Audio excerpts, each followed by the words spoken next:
Selamat siang Tribuners, saat ini saya sudah berada di kantor mewah baru Nasdem, DPW Nasdem Maluku Utara yang ada di Kota Ternate, yang baru saja diresmikan langsung oleh Ketua Umum Partai Nasdem Pak Surya Paloh pada 22 September 2022 kemarin. Dan saat ini saya sudah bersama dengan Pak Ketua Bapilu, Ya. Pak Irfan Umasugi, selaku Ketua Bapilu dari DPW Partai Nasdem Maluku Utara. Apa kabar Pak? Alhamdulillah sehat, baik ya. Oke, jadi siang hari ini kita mungkin akan ngobrol-ngobrol tentang proyeksi Nasdem di tahun 2024 nanti nih Pak. Ya. Nah, kira-kira Nasdem sendiri sudah mulai mematakan kekuatan belum di Maluku Utara nih Pak? Kira-kira targetnya berapa kursi sih untuk Pilkada 2024? Ya, jadi prinsipnya kita tetap berpegang pada pemilu tahun 2014 dan pemilu tahun 2019, di mana capaian kita untuk pemilu 2019 itu untuk perolehan kursi di tingkat kabupaten kota ada 27 kursi dan tingkat provinsi ada 4 kursi. Nah, setelah kita lakukan pemetaan berdasarkan usulan target setiap kabupaten kota, jadi kan proses pemetaan ini itu tidak dilakukan secara subjektif oleh kita di DPW, tetapi melalui sebuah rapat kerja wilayah. Nah, rapat kerja wilayah itulah kemudian kawan-kawan DPD menyampaikan usulan target per DPD Partai Nasdem seprovinsi Maluku Utara. Dan insya Allah pada pemilu tahun 2024 kita menargetkan capaian kursi hampir 80%, ya kan? Nah, sementara untuk capaian kursi di provinsi, insya Allah dari 4 kita targetkan 8 kursi gitu. Ya. Oke, nah untuk kepala daerah sendiri nih, itu kira-kira Partai Nasdem targetnya kabupaten apa saja nih Pak? Jadi gini, meminjam apa yang sudah disampaikan oleh pimpinan-pimpinan kami sebelumnya bahwa kali ini kita memang mengedepankan kaders, ya kan? Nah, saya lagi-lagi kembali ke pemilu berikutnya gitu. Dulu pemilu 2014, dulu pemilu 2019, ya kan? Pada pemilu 2019 itu persebaran kursi kita di kabupaten belum terlalu signifikan, tapi alhamdulillah pada pilkada 2020 kita mampu mencetak 1 kepala daerah dan 4 wakil kepala daerah. Jadi kita punya wali kota Ternate, kita punya wakil bupati Halbar, kita punya wakil bupati Halteng, kita punya wakil bupati Halut, dan kita punya wakil bupati Pulau Mortai yang baru-baru saja selesai masa jabatannya bulan Juni tahun 2022 kemarin gitu. Nah, terkait pilkada 2024, kami memastikan bahwa kader kami di 10 kabupaten kota siap maju dan bertarung gitu. Oke. Ya. Jadi wali kota Ternate kan berasal dari Nasdem, beliau kan Nasdem. ketua DPD, beliau kan kaders, beliau ketua Partai Nasdem Kota Ternate kan, ya. Ya, untuk Pilkada 2024 mau apakah untuk wali kota akan dipertahankan tentang tetapnya Pak Tauhid Sulaiman? Otomatis loh. Ya. Karena Pak Tauhid berasal dari Nasdem. dari kader Nasdem. Iya, jadi kan gini nih. Konstruksi berpikir kita gini. Saya meminjam kalimat ketua umum saya gitu kan. Nah, di Nasdem ini partai yang paling cepat mengusulkan seorang calon kepala daerah gitu. Kita lihat pada pilkada Jabar misalnya, atau pada pilkada-pilkada lain, sebelum partai-partai lain mendeklarasikan calon kepala daerah di daerah yang bersangkutan, itu Partai Nasdem sudah dulu memberi dukungan terhadap yang bersangkutan gitu. Nah, pendekatannya apa?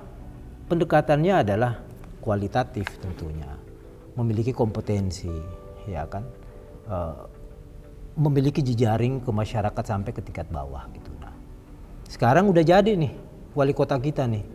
Kalau seandainya ada 2 wali kota di Kota Ternate, kita paksakan jadi 2 gitu. Kira-kira gitu logika sederhananya lah. Artinya kita tetap menambah ada tauhid-tauhid berikutnya di 9 kabupaten kota yang lain gitu. Tapi tetap berasal dari kader Nasdem. Kader Nasdem, ya. Oke, diutamakan. Terkait dengan kepala daerah Provinsi Maluku Utara, kami sudah sepakat bahwa kaders is the priority. Kalau sekali lagi kata Pak Surya Paloh gini, mending kita punya satu gubernur yang betul-betul punya kita gitu, daripada kita punya kepala daerah 100 tapi sempalan gitu. Oke. Ya kan, artinya orang lain yang kemudian kita nasdemkan. Nah faktanya kemudian setelah mereka jadi kepala daerah, mereka memiliki kapasitas, memiliki jabatan, mereka jadi bajing loncat gitu. Nah oleh karena itu ketua umum kita konsisten bahwa setiap kader harus digenjot. Nah kembali kepada Pilkada Maluku Utara, ketua kami memiliki segalanya gitu. Dari aspek birokrasi misalnya, beliau memiliki pengalaman mengelola anggaran kurang lebih 40 tahun. Kemudian dari aspek politik, beliau adalah salah satu putra daerah yang berhasil duduk di DPR RI selama 2 kali berturut-turut. Bukan hanya itu, beliau diberi amanah oleh partai untuk menjabat sebagai Wakil Ketua Komisi 11 DPR RI yang membahas anggaran dan keuangan negara gitu. Jadi orang Maluku Utara, kita di Maluku Utara ini yang alhamdulillah diberi amanah untuk menyusun APBN terkait dengan pengelolaan anggaran ya orang Maluku Utara ya Pak Mat Hatari gitu. Beliau memiliki stakeholder mulai dari tingkat provinsi sampai ke tingkat desa gitu. Beliau memiliki sumber daya yang mohon maaf saya harus katakan bahwa gedung kantor DPW Partai Nasdem ini adalah gedung yang sangat representatif, gedung terbaik sepanjang sejarah perjalanan politik di Maluku Utara. Bahkan kalau kita bergeser sedikit ke daerah-daerah terdekat di Indonesia Timur, ini masih gedung yang terbaik. Iya. Butuh sumber daya yang luar biasa ini. Artinya apa? Kami memiliki semua variabel-variabel yang dibutuhkan untuk mencalonkan diri sebagai Gubernur Maluku Utara. Gitu. Nah, dengan pengalaman-pengalaman yang kami sampaikan tadi, tentu beliau memiliki visi yang luar biasa gitu. Ada networking, beliau memiliki jejaring. Nah dengan jejaring dan networking yang beliau miliki diharapkan mampu mengupgrade keberadaan Maluku Utara dengan jumlah APBD kurang lebih 3 triliun. Insya Allah kalau misalnya beliau diizinkan oleh Allah Subhanahu wa Ta'ala Tuhan Yang Maha Esa, saya sangat yakin Maluku Utara akan mengalami perubahan yang sangat signifikan gitu. Apabila Pak Ahmad Hattari maju sebagai Gubernur Maluku Utara untuk periode 2024. Oke, jadi untuk proyeksi dari Nasdem di tahun 2024 tetap mengedepankan kader ya. Nasdem, baik itu untuk kursi di DPR RI maupun di sebagai kepala daerah di Kabupaten Maluku Utara.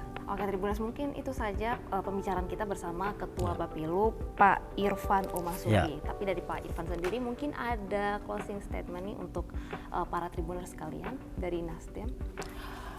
Ya, jadi sebagai partai yang mengusung konsep partai gagasan, tentu kami menyampaikan kepada seluruh lapisan masyarakat bahwa partai ini kami selalu mengatakan bahwa this is the future party gitu loh. Partai masa depan yang insya Allah melalui gerakan restorasi kita, melalui gerakan perubahan kita mampu melakukan perubahan paripurna.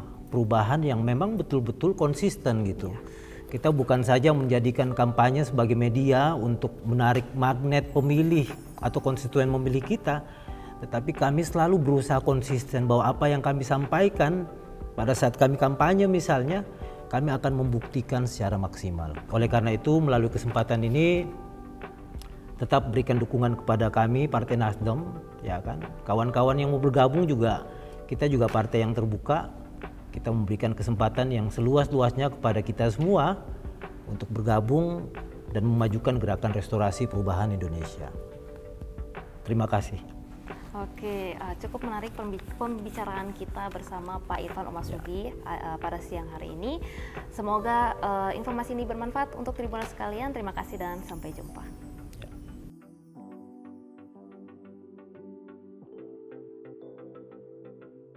Terima kasih sudah nonton.